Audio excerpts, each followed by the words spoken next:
සුබ දවසක් සියලුම දෙනාට. ඔයාලා මේ එකතු වෙලා ඉන්නේ මලියා එඩිටි YouTube channel එකත් එක්ක. ඉතින් අද අපි අපේ channel එකෙන් ඔයාලට ගෙනත් තියෙන්නේ ජාතක කතාවක්. වේලුක නැමැති විෂගෝර සර්පයාගේ කතාව. අකීකරුකම කියන්නේ කෙනෙකුගේ ජීවිතයක ඇති ඊටාම අවාසනාවන්ත දෙයක්. මොනතරම් යහපත් අවවාදයක් කළත් ඒ තැනැත්තා එයට අහුම්කම් දෙන්නේ නැහැ.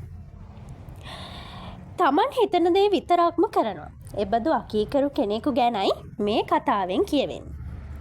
ඉතින් දුවේ පුතේ ඉස්සර කාලෙක බරණැස්පුරයේ බ්‍රහ්මදත්ත නමින් රජුරුව කෙනෙක් වාසය කළා.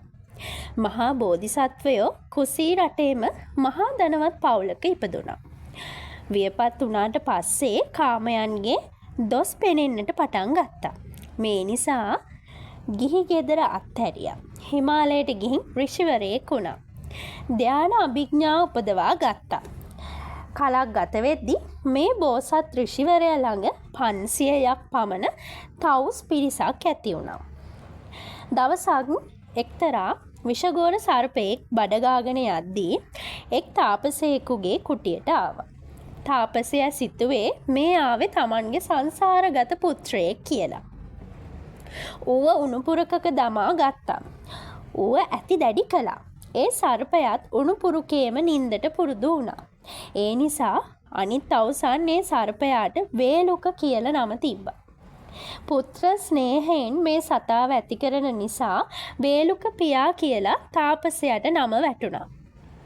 එතකොට බෝසත් තාපසයාට එක් තවුසෙක් භයානක සර්පයෙකු උණපුරුකක දමාගෙන ඇති කරනවා කියා දැනගන්නට ලැබුණා.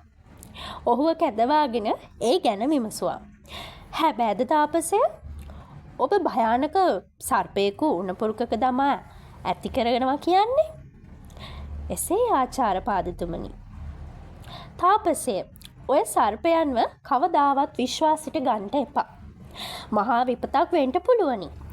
ඒ නිසා වහාම මේ සතාව කැලේට අරින්ට. අනේ ආචාර්යතුමනි, මට ඒක කොහෙත්ම කරන්න අමාරුයි. ඒ මගේ පුත්‍රයෙක්. එයා නැතිව මං කොහොම ඉන්නද?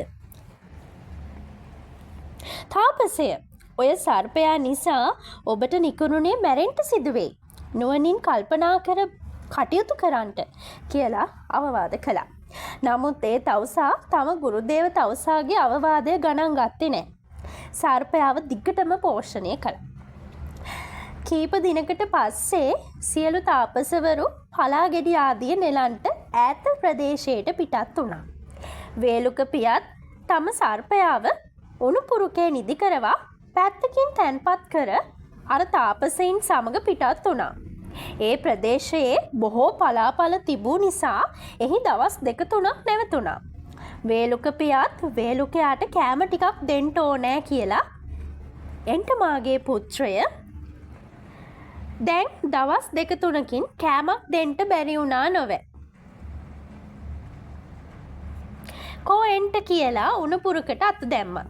නිරාහාරව කෝපයෙන් සිටිය සර්පයා ඒ තාපසයාට දෂ්ට කළා. උණපුරුකෙන් බැහැලා කැලේට ගියා. තවුසා එතනම මලා. බෝසත් තවුසා ඔහුගේ අවසන් කටයුතු කරවා තවුස් සමූහයා රැස්කොට මේ ගාථාව කිව්වා.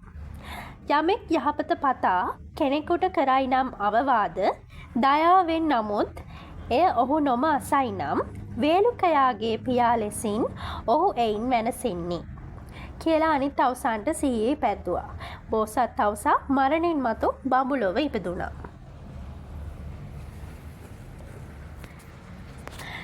ඉතින් ඕක තමයි අද අපේ ජාතක කතාව. මේකෙන් කියන්නේ පුතේ කිසිම විදිහකින් ඔයාලා අම්මලා තාත්තලාට අකීකරු වෙන්න එපා. අම්මලා තාත්තලා ඔයාලට දෙයක් කියන්නේ ඔයාලගෙම හොඳට.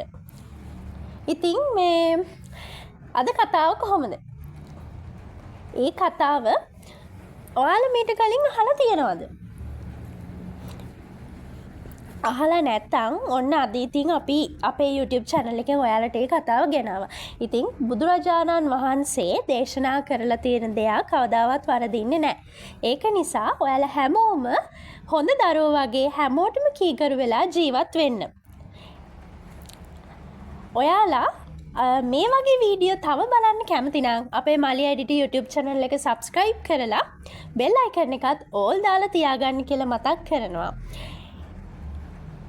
ඒ වගේම ඔයාලා මේ වගේ තව ලස්සන ජාතක කතා මේ වගේ කියන්නේ අපි හැමදාම දාන්නේ කවුරු ගැන හරි මොනවා හරි දේවල් කියන්නේ හොඳ ස්ථාන ගැන ඒ වගේනේ දාන්නේ.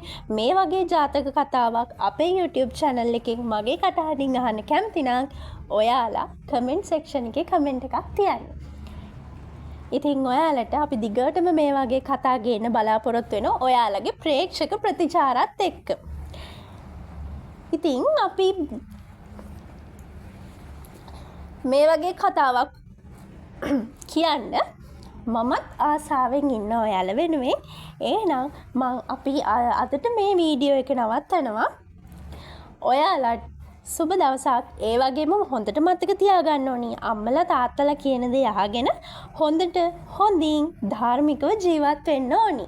එහෙනම් අදට අපි ගිහින් එන්නම්. ඔයාලට සුබ දවසක්.